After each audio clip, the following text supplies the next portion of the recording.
რეკლამა დასრულდა ვაგზელებთ დისკუსიას. აზერბაიჯანის პრეზიდენტს უსმინე. ჩვენთვის ძალიან მნიშვნელოვანი ქვეყანა. არის ვინმე დებილს ბევრი უნდა აუხსნა, რომ აზერბაიჯანი გაცილებით უფრო მნიშვნელოვანი ქვეყანაა ჩვენთვის, ვიდრე ამერიკული შეერთებული შტატები. აი ესე არა გვაქვს ჩვენ არ მაგალითად აზერბაიჯანი აღიარებს თუ არა არჩევნებს თუ ვიღაც ევროპელი ბელგია ბიუროკრატია ან ვიღაცა რა ხო არა ლიტვა თუნდაც რომელი უფრო მნიშვნელოვანი ანუ აზერბაიჯანთან კეთილმეზობლური ურთიერთობა ნიშნავს ჩვენს ენერგეტიკულ სტაბილურობას ეთნიკურ სტაბილურობას პირდაპირ ვიტყვი და სომხეთთან და აზერბაიჯანთან ურთიერთობა ბევრ ამას ნიშნავს ჩვენთვის ძალიან დიდი მნიშვნელობა აქვს და ბელგიასთან არ გვაქვს ესეთ დავარაბაროთი და ამერიკასთან საკონელბრუნვა, მაგრამ გამოვიდა და იძახის რომ მაკრონი ცუდი კაციაო და რაღაცები თქვა და მე გავიგეთ თუ რომ კალედონიაში პრობლემები რო არის შეიძლება ფინანსდება იქიდანაც რა შეიძლება თუ არაუდი არსებობს. ანუ ისწავლეს რა კაცემა პასუხის. ეხლა კიდე ერთხელ ვამბობ, ყველა ისწავლის ამას რაღაცა ტექნოლოგია რბილი ძალის ჰქონდათ ამათ ექსკლუზიურად. ეხლა ყველა ისწავლის ამას ეგ უყურებენ და ხედავენ და ყველა გადაიღებს რა. კი ბატონო, ეს წელი ჩემი აზრით შიდა პოლიტიკაში იყო ძალიან მნიშვნელოვანი, რაც საზოგადოებას ხშირად აკლდა იყო მთავრობასა და ესე მოსახლეობის უმრავლესობას შორის რაღაცნაირი სინთეზი. მაგრამ აი გამოწვევებმა რაც აი ეგზისტენციალური გამოწვევები იყო, აი ეს სინერგია შექმნა რა. აი ეს ამ სინერგიის გამოხატულება იყო მაგალითად ოჯახის სიწმინდის დღეს 17 მაისს 100,000 ადამიანი რომელიც საქართველოს სხვადასხვა ქალაქში გამოვიდა.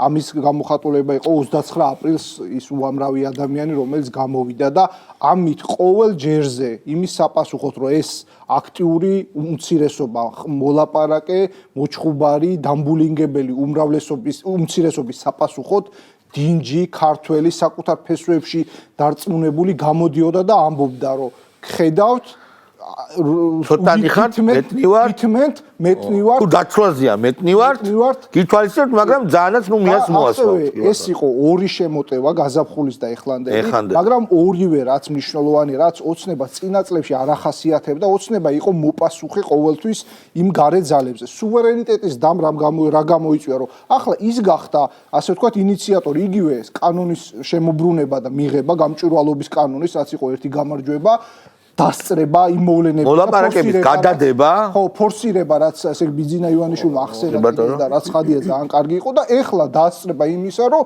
ყოველ კვარტალში არ გამოვიდეს ვიღაცა და არ თქვა რომ აი ევროპაში არ შედიხართ არ შევართ რა ანუ ეს სისულელი ანუ მე იმას ვამბობ რომ ქართულმა პოლიტიკურმა კლასმა ამ შემთხვევაში სამწუხაროდ ეს არის მხოლოდ სახელისუფლებო ჩვენ გვინდა რომ ყავდეს ოპოზიცია უკეთესი მაგრამ საშუალება მოუსწრო ხო და ისწავლა რომ ინიციატივა თვითონ აიღო აი ეს იყო მნიშვნელოვანი და ეს ყველაფერი ცხადია ხდება და ეწერება იმ საერთაშორისო კონტექსტში, რასაც ქვია სუვერენიტეტის ზრდა, რასაც ქვია ტრამპის გამარჯვება და რასაც ქვია მათ შორის ეგრეთ წოდებული, რასაც ბორელი ჯუნგლებს უწოდებდა, რანაირი ჯუნგლებია ჩინეთი, საერთოდ ბორელი რომელი ქვეყნიდანაც არის, ის ქვეყანა იყო ჯუნგლები, როცა ჩინეთში დამწერლობა იყო და ბიუროკრატიული სისტემა ჰქონდათ, აწყობილი ისე ყველაზე კარგი სოფლიოში, ხო? ევროკავშირს უარ დაესიზმრება და ეხლა რატო უნდა ჯუნგლებთან ვაჭრობა? რატო გარბიანი ჩინეთთან, ხო? ანუ ეს ჩვენ დავინახეთ რომ ეს ისეთი კლიშეები როგორც არის ცივილური სამყარო რაღაც ესეთი ტიპის კლიშეები აი უფრო და უფრო მეტად დასაცინი და ეს ყველაფერი აიხება ჩვენს ქვეყანაზე ძალიან გთხოვთ 90-იანების შემდეგ რაც დე იურე ჩვენ დამოუკიდებლობა მოვიპოვეთ ვითომ და დამოუკიდებლობა ჩვენ ხო კარგად ვიცით რომ რანაირი იყო ანუ დამოუკიდებლები არ ყოფილვართ ხო ხან რუსეთის რაღაცა ფორმით ვიყავით რუსეთთან დაქვემდებარებაში და მე ეს ჩაანაცვლა ევროპამ და ამერიკამ. ფაქტიურად უკვე ბოლო რამდენიმე წელია რაღაცა ირიბად თუ დაფარულად ვიბრძვით რეალური დამოუკიდებლობისათვის და აი 2024 წელმა დაგვანახა რომ დღეს არის გარდამტეხი ბრძოლა. ჩვენ ვიქნებით ან დამოუკიდებლები, როგორც ქვეყანა, სუვერენული ქვეყანა, ან არა და იმაზე უარესი მონები გავხდებით, რაც აქამდე ვიყავით და მანამდე კიდე საბჭოთა კავშირის პერიოდში. რასაც ჩვენ მონობას ვეძახით. სხვა გამოსავალი არ გვაქვს. დღეს მართებს ქართველებს ყველაზე მეტად გამოიჩინოს წინდახედულება და სიბრძნე. და ფაქტიც არის ხო, დავინახეთ ჩვენ რომ რაღაცა ფორმით არ აყნენ იმ საშინელ ბულინგი და ვარქვათ ზეწოლას, მოდი ასე ვთქვათ, ზეწოლას ფაქტიურად ამერიკის შეერთებული შტატების ეს არის 300 მილიონიანი მონსტრი და ევროპის 500 მილიონიანი მონსტრის ზეწოლას გაუძელით აქამდე. ფაქტია, ხომ, ესეთი რამე არ ყოფილა საქართველოს უახლეს ისტორიაში, იყო საბჭოთა კავშირი, მერე ნელ-ნელა წაგვიღეს. ანუ მაშინ, როდესაც ჩვენ დამოუკიდებლობით ვიბრძოლეთ 90-იან წლებში, მაშინ საბჭოთა კავშირი იყო დაშლის პირას, მოდი ასე ვაღიაროთ რა. ჩვენ მაშინაც შეგვეძლო რაღაცა ფორმით უმტკივნეულოდ გამომძვრალიყავით, როგორც ეს ბალტიის ქვეყნებმა გააკეთეს, მაგრამ ჩვენმა გამოუცდელობამ ქართველების რაღაცა სიფიცხემ და ალბათ პირველობის სურვილმა მიგვიყვანა იქამდე, სადამდეც მიგვიყვანა. მაგრამ ამას თავი დავანებოთ, მაგრამ ეს საზოგადოება, რისაც ჩვენ გვეშინოდა, თურმე ვენაცვალე ქართველებს დაბრძენებულა, დაჭკვიანებულა და საკუთარ შეცდომებზე ისწავლა. რა თქმა უნდა, პრაგმატულად აფასებს, რა თქმა უნდა ისწავლო, აბა ეხლა მარტო თავის შეცდომებზე არა, სხვის შეცდომებზე. უკრაინას ხო უყურებს ახლა ქართველი. ხო, ანუ წარმოიდგინეთ, რომ 50 მილიონიანმა უკრაინამ რასაც ვერ გაუძლო 3 მილიონ ნახევრიანმა ქვეყანამ. ეს არის ქართველების გონის, გენის და სიბრძნის დამსახურება.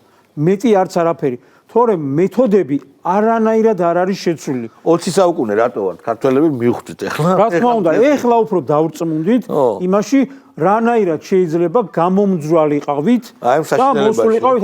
რა თქმა უნდა, კიდევ და კიდევ ვერასოდეს ვერ ჩავწვდებით და მივდივართ იქამდე, რომ ღმერთის ხელი ურევია და ღვთისმშობლის წილხვედრი ქვეყანა ვართ, მაგრამ აგერ გამოიჩინა ხალხმა სიბრძნე. როგორ შეიძლება, ანუ უყურეთ როგორ არის ისტორიას რომ გადავხედავთ, ხო, ვამბობთ ხოლმე როგორ შეიძლება საქართველოს აქამდე მოეღწია.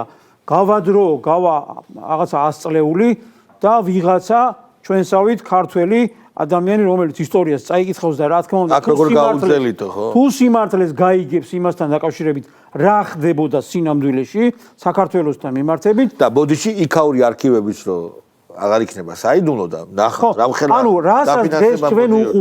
რასაც დღეს ჩვენ უყურებთ, ამას თუ ქართველი 100 წლის შემდეგ ნახავს, ნამდვილად დაისმევა კითხვა, როგორ გაუძლო საქართველომ, როგორ მოვიდა აქამდე.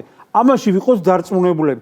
აი, სულ პატარა რამდენიმე ფაქტი, რა ხა წეგან გერმანია ახსენეთ და გაოცებული ვარ 2 დღის წინ გამოვიდა საგარეო საქმეთა მინისტრი მაგათი ხო? ანალენა ბერბოკი, ის გამოშტერებული ფიზიონომის ქალი რო ყავს, არა მარტო ფიზიონომის. რაც ფიზიონომია ისეც არის. აღარ იქნება ცოტა ხანში ეგ მინისტრი. და უყურეთ რა განცხადებას აკეთებს ხალხო.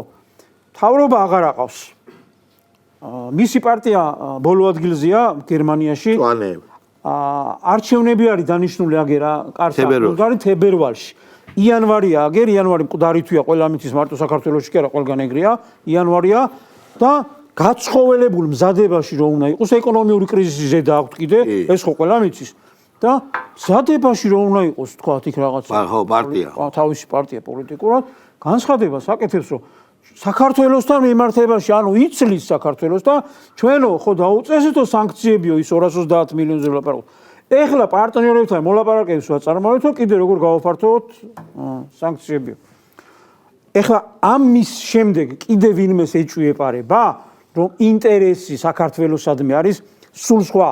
ამას რომ ბერბოკი და გერმანიის არც ერთი ლიდერი არ არის გერმანიის ინტერესი ეხლა. ამაში ვინმეს ეჭვიეპარება. არც საფრანგეთს არ აქვს საქმე, არც საფრანგეთს და გერმანიის პირველი პირები გამოვიდნენ. არც იციან ხალხო. არ არიან ეგენი. წარმოიდგინეთ, აი მაშინ წარმოიდგინეთ რას გაუძელით CIA-ში ზის ამერიკის შეერთებულ შტატებში. კლოკებს აჭერს. სპეციალური სამსახური იმისთვის, რომ საქართველოში მოახდინოს რევოლუცია და ყოველ დღე დილით რომ ხო გინახავთ სამსახურში ვინც მუშაობენ, რომ აი თქვათ გერმანიამ ეს განცხადება უნდა გააკეთოს, საფრანგეთმა ეს, ბალტიის ქვეყნებმა ეს და რა უნდა მაგას სულ რამდენი ქვეყანაა ხო?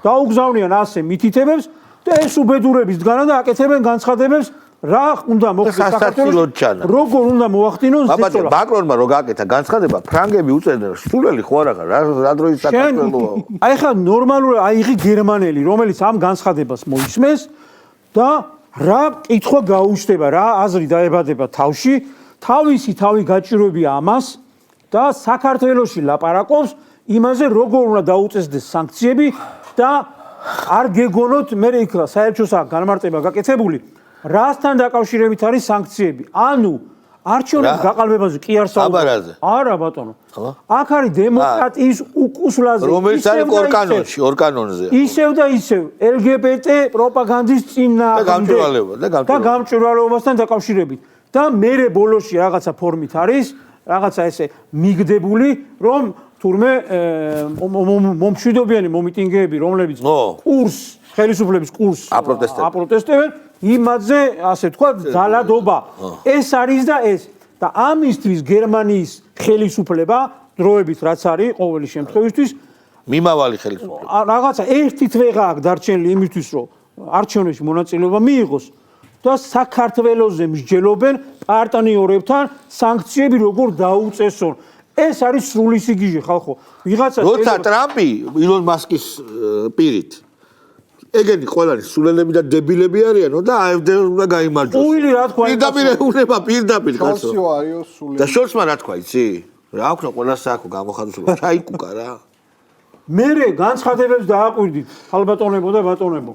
ჩვენო ის ფულიო რაცო შეუჩერეთო ხელისუფლებას უნდა მივცეთო ქართველ მედიასო და ხალხსო. არა. ხო, ანუ NGO მედია. ქართველ ხალხსო. ანუ ქართველი ხალხი არ ყოფილა ხელისუფლებას როდესაც ფულს აზრენ ახლა როგორ გვატყუებენ და ყველა გადაცემაში ვაფიქსირებდი რომ ესენი ჩვენ ადამიანებად არ გთვლიან გენაცვალეთ ზუსტად ეხლა დღეს აღარ გაუბრაზდები იმასთან დაკავშირებით კარგია რომ ესენი ჩვენ ადამიანებად არ გთვლიან ჩვენ როგორც რაღაც ადამიანის ხარისხში არ გვიყურებენ არც არავის ჩვენი კულტურა არ აინტერესებს არც არავის ჩვენი ისტორია არ აინტერესებს არც გენი აინტერესებს არც ჯიში და ჯილაგი არაფერი არც ადამიანები არ ვართ უყურ რას ამობენ ჩვენო მთავრობასო აღარ მივცემთო იმ ფულსო და მივცემთო ქართველ ხალხსო ანუ ფული რომელიც ბიუჯეტში შემოდის ბიუჯეტიდან მე საზოგადოებაზე იხარჯება ესო ხალხი არ არიანო ხალხი არიან ისინი ვინც არიან მათი აგენტები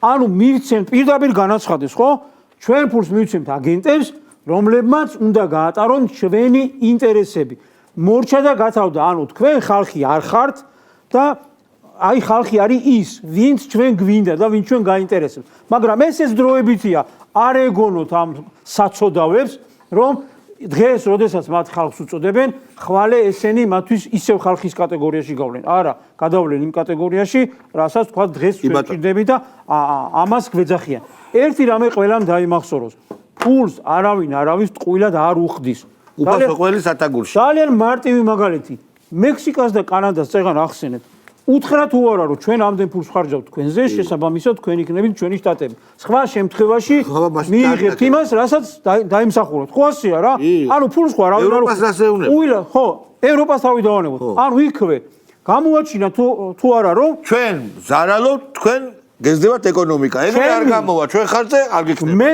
ფულს გაძლევ და გინახავთ რამდენიმე მილიარდს ხარჯავ შესაბამისად უნდა იყოს ჩემ დაქვემდებარებაში კი აბა ისე წადით და რაც კიდე დემოკრატიის მექაში ხო დაგვანახეს კანადა და ამერიკის შეერთებული შტატები დემოკრატიულია ხალხო რატო გონია რომ ეგ არ არის დემოკრატიული ფულს თუ იღებ უნდა შეასრულოს ზაკაზე აბა ხო არ გქონია ანუ ჩვენებსო ფულს აძლევენ ზაკას ასრულებენ და ჩვენ ახლა ზაკაზე არ შევასრულეთ აღარ მოგცემენ აი ვინ ზაკას შეასრულებს იმათ აძლევს გიშველა ღმერთმა გადავიდეთ ეხა დანარჩენი ძალიან ესე მოკლედ რაც თავარია კიდევ ერთი ის აღნიშნეთ რომ საზოგადოებამ ჩვენ გვაქვს უკვე იმის იმედი რომ ჩვენი ქვეყანა არასოდეს არ დაიღუპება და აუცილებლად წინ წავართ ეკონომიკასთან დაკავშირებით ორი სიტყვა უნდა ვთქვათ აუცილებლად ხალხო ყოველწლიურად და განსაკუთრებით წელს იმ სიტუაციაში რაც ხდება ჩვენს რეგიონში რაც ხდებოდა აზერბაიჯანი სომხეთთან დაკავშირებით აგერ უკრაინასთან დაკავშირებით ახლო აღმოსავლეთში აგერ სირიაში ბატონებო რაც მოხდა სასწაული იქ ხო სასწაული კოსტუმი ჩააცვეს ტიპს რომელზეც 10 მილიონიანი ჯილდო იყო გამოყოფილი და ეხა გვეუბნებიან ისო რა ქვია დემოკრატიის შუქურა გახდება ცოტა ვერ დასტარდება ეგ ამ სიტუაციაში ჩვენმა ეკონომიკამ 10%-იან ზრდას მიაღწია ეს არის სასწაულების მაიმ წეღარო საუბრობდით იმ ერთი საუკუნის მერეც იტყვიან იმაზეც რანაირად შეიძლებოდა რომ აქ ეკონომიკა ესე ყოფილიყო და ყველაზე მთავარი მინდა თქვა საზოგადოებამ დაინახა რომ აქამდე რომ ვეფერებოდით აქამდე რომ ეჭვები გქონდა იმასთან დაკავშირებით, რომ ვიღაცა შეიძლება გონს მოეგოს. არ არსებობს. ნაცი არის ნაცი.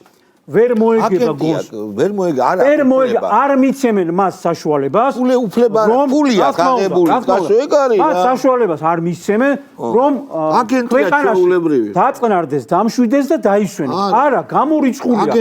ესეთი რამე არ მოხდება. ამიტომ ხომ დაანონსდა უკვე ჩვენ დავდექით აგერ არის ზღვარზე. ან ესენი ქვეყანა უნდა გავათავისუფლოთ ამ აგენტებისაგან, ეს იქნება სასწაული და ხელისუფლებამ დაანონსა არასამთავრობოების ჩამოყალიბებისა და დაფინანსების შესახებ. ეს არის ძალიან მაგარი პროექტი, რომელიც წონადი იქნება აი ამ ფაშისტების და ტროცკისტების და შესაბამისად, ვისაც ტვინი აქვს იქ რომ გარეთ არიან, იმ ხალხმა უნდა ხელი შეუწყოს ხელისუფლებას ამ 4 წლის განმავლობაში ნაცებისაგან რომ გათავისუფლდეს ქვეყანა და აი მერე პოლიტიკურად ებრძოლეთ და ეცადეთ რომ ჩაანაცვლოთ ქართული ხელისუფლება. ჩვენ აუცილებლად გადავდგამთ ნაბიჯებს, რომელიც იქნება სამაგალითო ევროპაში, ამერიკაში და ქვეყანაზე. ჩვენ ამით ბოლო გადაცემა ამ წელს სწორედ. მე გადაცემები იქნება იმის დედავატირე. დიდი მადლობა გვიყვარხართ.